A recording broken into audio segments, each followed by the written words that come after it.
Hello, good morning. Andam na mo kay mo biyahe na taon nga taod-taod. 3 pieces BB hybrid turkey.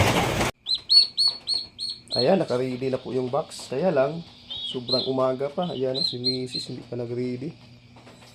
Babaliktad muna natin itong itlog dito sa loob ng incubator. Oras po ng pagbaliktad ngayon. Ayan.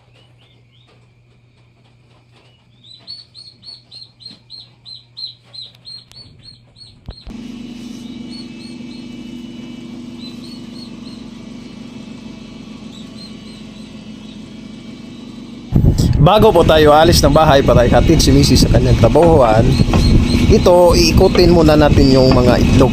Babaliktad rin natin yan para goods yung ating mga papisa. Ready na yung ating mga sisiw. Nakalagay na po sa kunting box. Maliit lang box ang ating